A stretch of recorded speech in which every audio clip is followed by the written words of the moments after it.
So I watched Jason Whitlock on Fearless today, and he talked about Scott Van Pelt and Pat McAfee and Ryan Clark and RG3 talking about Kyren Lacy and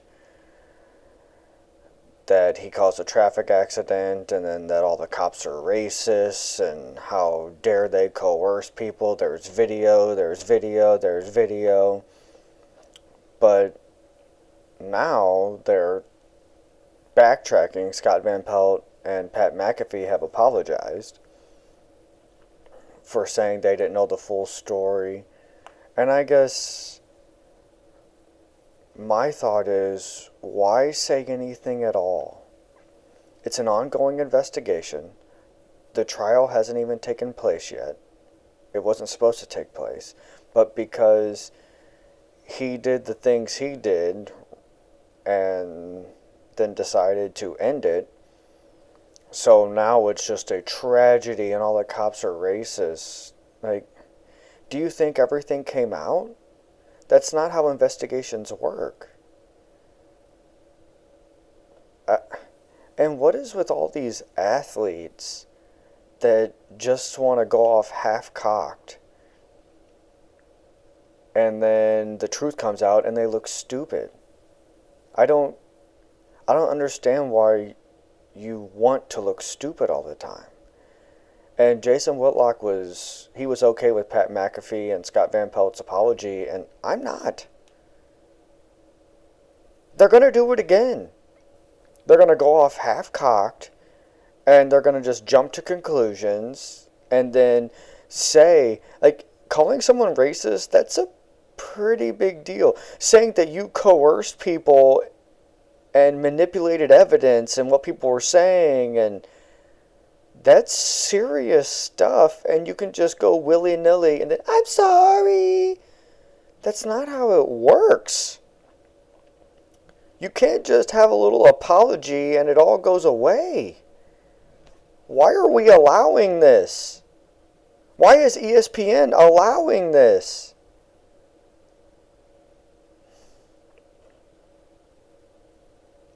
I don't recognize this world because I don't remember this happening before stupid social media. I don't remember people just, well, there's one piece of evidence out. We're going to jump to a conclusion. There's video, and even RG3, he made his yesterday morning when all the video was out about him driving in the oncoming lane and more than likely actually causing the accident and the person's death. He probably caused it, and there's video of it, yet RG3 is talking about how can people say that he's guilty with all the video evidence and all the cams on the cops and the video and them coercing them. And I watched it, and I don't understand where they coerced them. Because the truck driver, the African-American truck driver, who's talking about the green Charger. And more than likely, that green Charger had such tinted windows you couldn't tell who's in there. If anyone was driving it, or if a kangaroo was driving it. Like, you have no idea because those windows are so tinted, and they were going so fast and fled from the scene so quickly. How could the police know who was driving it? For it to be racist and for them to be able to throw this stuff around and throw these accusations around.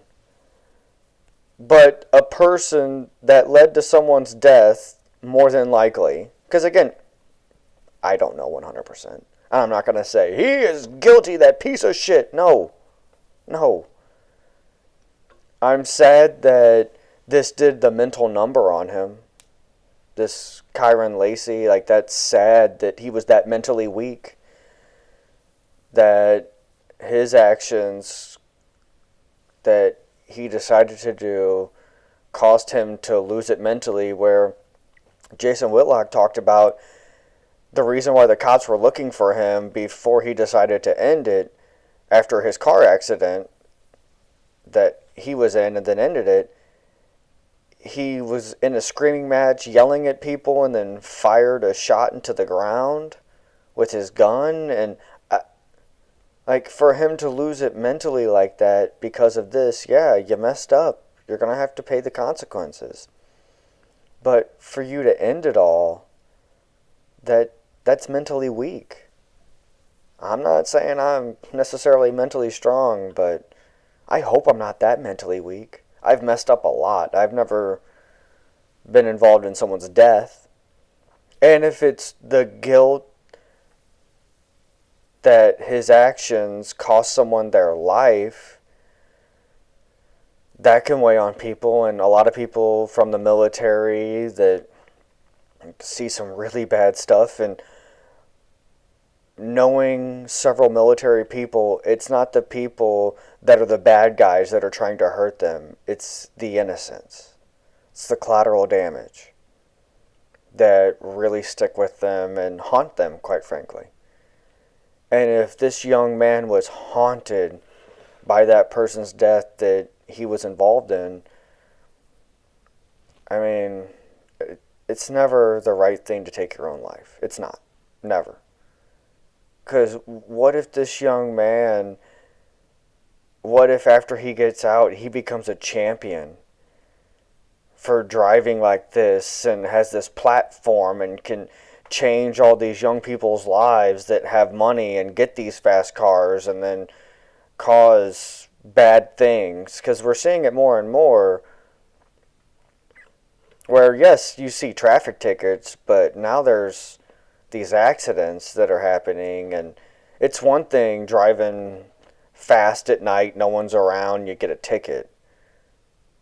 But then you're driving fast or racing others, and like where he was trying to pass, like, you should never ever do that, because there was a gas station right there. Like, there were all these places to where you could pull out on the, so to drive in the other lane is just,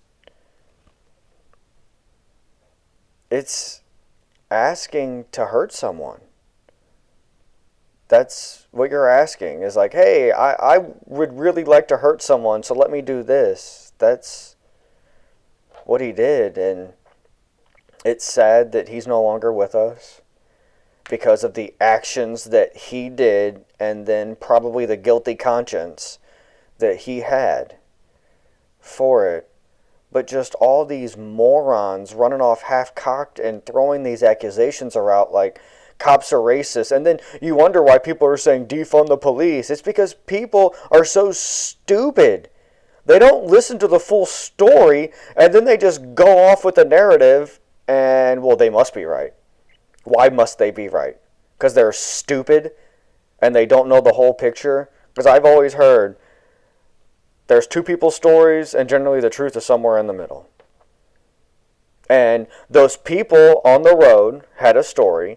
Kyren had a story, and the truth wasn't probably on Kyren's side or those people. They probably didn't know everything. The police didn't know everything. They were finding the truth. And he had a trial that was going to find the truth. And I guess my underlying point is that people in the media with a platform need to be smarter, better, wiser. And it's not like these are 20-year-old kids that are just jumping off half-cocked and have never seen anything. Pat McAfee is not young. Scott Van Pelt is not even close to young. And yet they're saying this stuff? Ryan Clark is not young. RGIII is not young. Yet they're saying this stuff? They know what it does to someone. What it can do to someone's reputation. They've seen stuff play out where someone looks innocent and then something comes out and it's like, ooh, they're very guilty. But yet, they do this, and they're going to do it again. That's probably my biggest thing with their apology. Shut up. We all know you're going to do it again, then you're going to apologize again, you're going to do it again, you're going to apologize again. Shut up. My dad told me, don't apologize unless you're really sorry, because it's just lip service. So that's all Pat McAfee and Scott Van Pelt, that's all they're doing. It's lip service so the backlash ends. And I say, screw that. I'm not buying it. Show me change, and then I'll start to buy the apologies, because I've seen too many apologies by too many people. If you're wrong, yeah, you're wrong. But then if you continue to be wrong in that exact same way, then you're not really sorry. So everyone with a platform out there, please, hold your tongue for a second. Wait. That's what social media has done. Whatever pops in your brain, and then you're like, oh, that was stupid. And then you look dumb. I don't understand what people's rush is to look dumb. So why not take a beat and look smart? Maybe that's the smart thing to do.